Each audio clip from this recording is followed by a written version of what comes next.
A velha estação rodoviária de Belo Horizonte fervilhava com a pressa habitual das tardes de sexta-feira.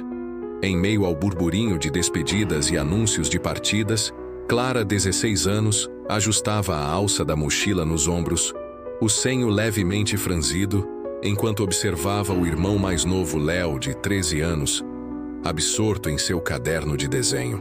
Ao lado deles, Sofia, a mãe, conferia os bilhetes pela terceira vez, a ansiedade marcando seus traços.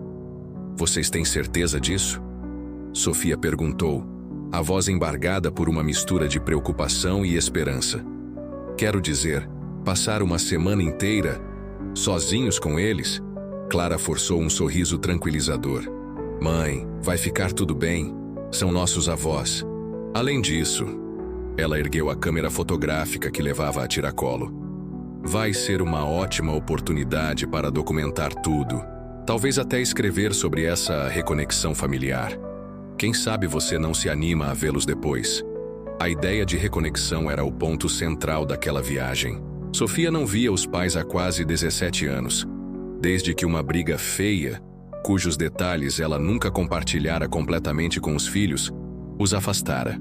Um telefonema inesperado algumas semanas antes, vindo de um número desconhecido que se identificou como sendo de um vizinho da fazenda dos pais, trouxera a notícia de que os avós, Aurora e Ramiro, gostariam muito de conhecer os netos. A princípio hesitante, Sofia acabou cedendo, em parte pela insistência dos filhos, curiosos sobre a parte da família que só conheciam por fotos antigas, e em parte por uma viagem de trabalho inadiável que coincidia com as férias escolares. Léo finalmente levantou os olhos do caderno, onde esboçava rapidamente o movimento caótico da rodoviária. "Vai ser legal, mãe. Uma aventura, conhecer o sítio, as montanhas." Ele disse, embora sua empolgação fosse mais pela perspectiva de novos cenários para desenhar do que pelo encontro familiar em si. O ônibus para a pequena cidade no interior de Minas Gerais, de onde ainda teriam que pegar uma condução local até o sítio, finalmente foi anunciado. Abraços apertados, recomendações de cuidado e a promessa de ligar assim que chegassem marcaram a despedida. Enquanto o ônibus se afastava, deixando para trás a silhueta da mãe na plataforma, Clara sentiu um frio na barriga. Não era medo exatamente, mas a sensação de mergulhar no desconhecido. Olhou para Léo, que já voltara a desenhar, e focou na missão que se impusera: registrar cada momento daquela visita, na esperança de que suas fotos e palavras pudessem de alguma forma reconstruir a ponte quebrada entre sua mãe e seus avós. A viagem foi longa, serpenteando por estradas que gradualmente substituíam a paisagem urbana por morros verdes e pequenas propriedades rurais. O sinal de celular desapareceu bem antes de chegarem ao destino final. Na pequena rodoviária da cidadezinha, um homem grisalho, de rosto marcado pelo sol e mãos calejadas, esperava por eles ao lado de uma caminhonete antiga. Apresentou-se como Zé, o vizinho que fizera o contato inicial, e os conduziu pela última etapa da jornada, por uma estrada de terra esburacada e ladeada por uma vegetação densa. Finalmente, a caminhonete parou diante de uma porteira de madeira simples. Além dela, uma casa modesta de paredes caiadas e janelas azuis aninhava-se em um vale cercado por montanhas imponentes. A beleza rústica do lugar era inegável, mas havia também um silêncio pesado, uma sensação de isolamento que Clara não conseguiu ignorar. Na varanda, duas figuras os aguardavam. Eram mais velhos do que nas fotos, o tempo e a vida no campo deixando suas marcas. Dona Aurora, pequena e curvada, com um lenço na cabeça, e seu Ramiro, alto e magro, com olhos fundos e um olhar difícil de decifrar. O encontro tão antecipado foi estranhamente contido, quase formal. Sorrisos que não alcançavam os olhos e poucas palavras de boas-vindas. A aventura de Léo e a missão de Clara estavam prestes a começar, mas a atmosfera era muito diferente do que imaginavam. A casa, apesar de simples, era acolhedora à sua maneira rústica. Móveis antigos de madeira escura, um cheiro persistente de lenha queimada e café pairando no ar, e o silêncio que só era quebrado pelo canto distante de um galo ou o zumbido de insetos. Aurora os instalou em um quarto pequeno, com 2 camas de ferro e uma janela que dava para os fundos da propriedade, onde um matagal denso começava a poucos metros da casa. "Fiquem à vontade, crianças. A casa é de vocês", disse Aurora, o sorriso ainda contido. "Só peço 2 coisinhas. A primeira é que depois das 9h30 da noite fiquem no quarto. A gente dorme cedo por aqui e o sono é leve."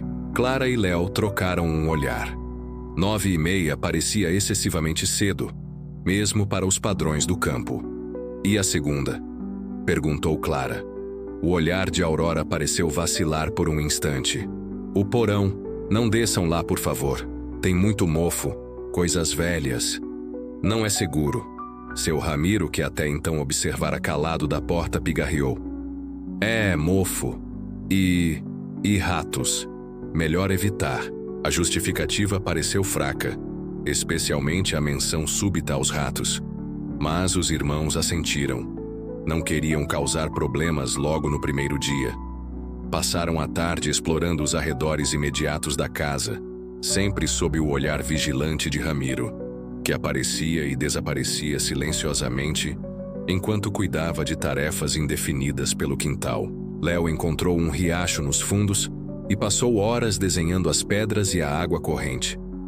Clara tentou fotografar os avós, mas Aurora se esquivava da câmera com desculpas sobre estar desarrumada, e Ramiro simplesmente a ignorava ou virava o rosto. O jantar foi simples: angu, couve refogada e frango ensopado.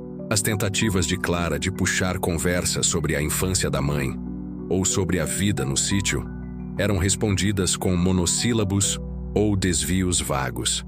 Aurora parecia tensa, mexendo na comida sem apetite, enquanto Ramiro comia rapidamente, os olhos fixos no prato.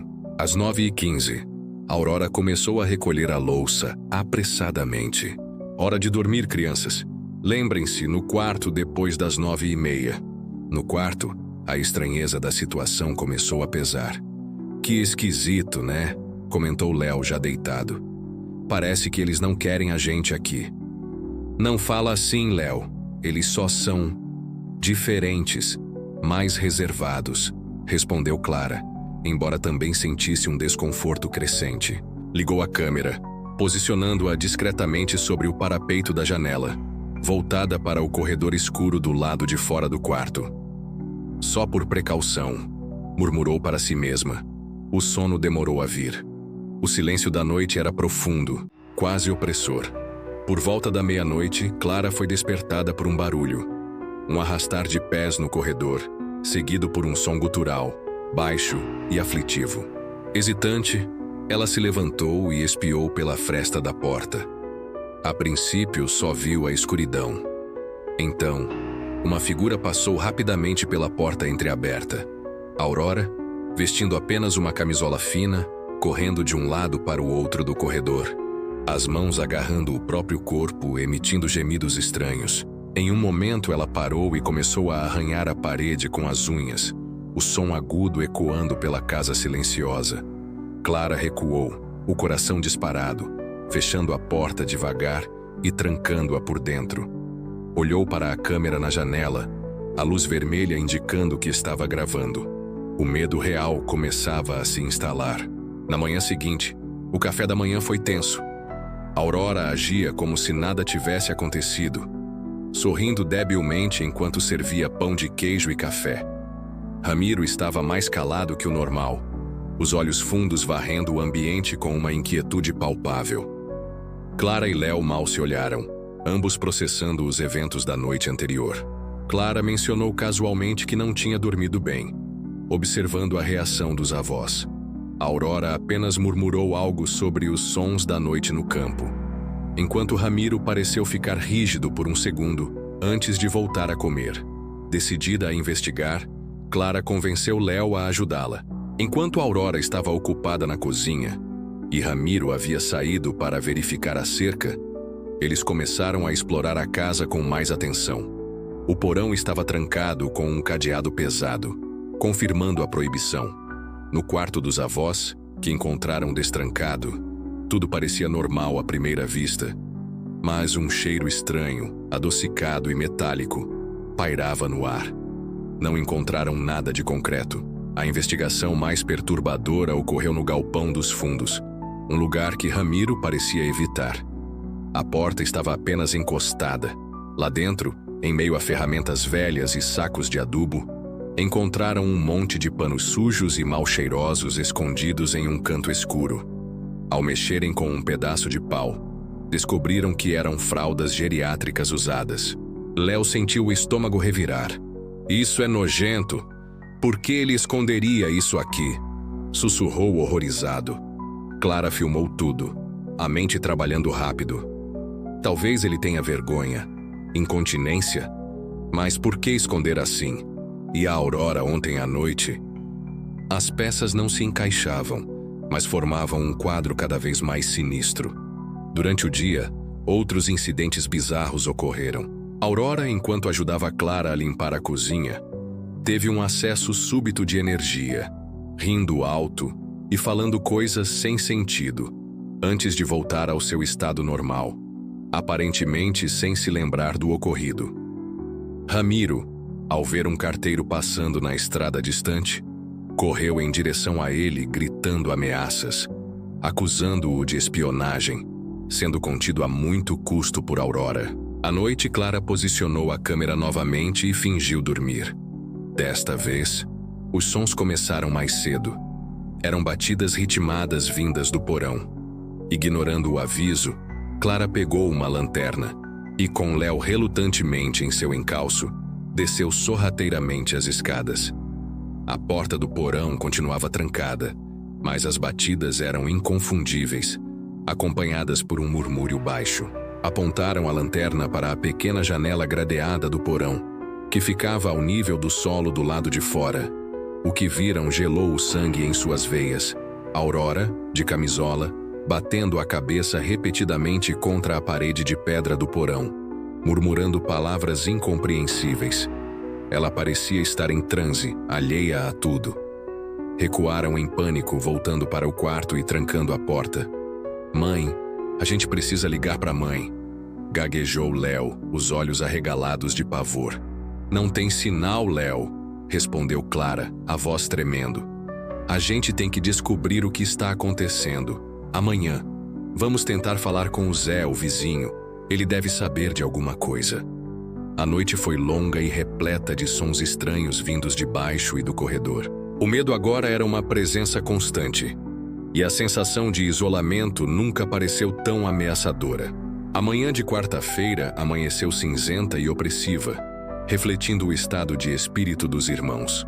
O plano era simples: inventar uma desculpa para ir até a casa do vizinho, Zé, e usar o telefone dele para ligar para a mãe ou para a polícia. Durante o café, Clara mencionou que gostaria de conhecer a plantação de milho do vizinho, algo que Zé havia comentado no dia da chegada. Aurora pareceu desconfiada, mas Ramiro surpreendentemente deu de ombros. "Podem ir, mas não demorem, e tomem cuidado com as cobras no caminho." A caminhada até a casa de Zé, que ficava a quase 1 quilômetro por uma trilha estreita, foi tensa. Cada sombra parecia esconder uma ameaça. Cada som da mata os fazia sobressaltar. Léo agarrava o braço de Clara, enquanto ela mantinha a câmera ligada, gravando o caminho. Chegaram à casa de Zé, uma construção ainda mais simples que a dos avós, e foram recebidos por um silêncio estranho. Chamaram, bateram na porta, mas ninguém respondeu. A porta estava destrancada. Hesitantes, entraram. A casa estava vazia, mas havia sinais de luta. Uma cadeira virada, um prato quebrado no chão. Na pequena sala, sobre uma mesa, encontraram um telefone antigo, de disco. Com as mãos trêmulas, Clara tentou ligar para a mãe, mas a linha estava muda. Desespero começou a tomar conta dela. Foi então que Léo, que vasculhava o local, encontrou algo caído atrás do sofá. Um crachá de identificação de um hospital psiquiátrico da região, com a foto de Ramiro. O nome no crachá, porém, não era Ramiro. Abaixo da foto lia-se paciente Adalberto Mendes. Ao lado, outro crachá, com a foto de Aurora, identificada como paciente Margarida Costa. Clara pegou os crachás, o sangue fugindo de seu rosto. Léo, eles não são nossos avós. A verdade caiu sobre eles como uma bigorna. Lembrou-se do vizinho Zé, mencionando que os avós eram voluntários em um hospital. Aquelas pessoas não eram voluntárias. Eram pacientes que haviam escapado. E os verdadeiros Aurora e Ramiro? Onde estavam? O medo deu lugar ao pânico absoluto. Precisavam fugir. Mas para onde? Voltaram correndo pela trilha, o coração martelando no peito, a respiração ofegante. Sabiam que voltar para a casa era perigoso, mas não tinham outra opção aparente naquele lugar isolado. Talvez pudessem pegar algo, alguma chave, e fugir com a caminhonete velha de Ramiro, se conseguissem fazê-la funcionar. Ao se aproximarem da casa, viram Ramiro, ou Adalberto, na varanda, afiando uma faca grande de cozinha com uma pedra, um olhar frio e calculista no rosto. Aurora, ou Margarida, estava sentada em uma cadeira de balanço, cantarolando uma melodia infantil desafinada, os olhos vidrados. Eles sabiam que os irmãos haviam descoberto. A fachada havia caído. Clara e Léo se esconderam atrás de uns arbustos, tentando controlar o pânico e pensar em um plano. A visita havia se tornado uma armadilha mortal.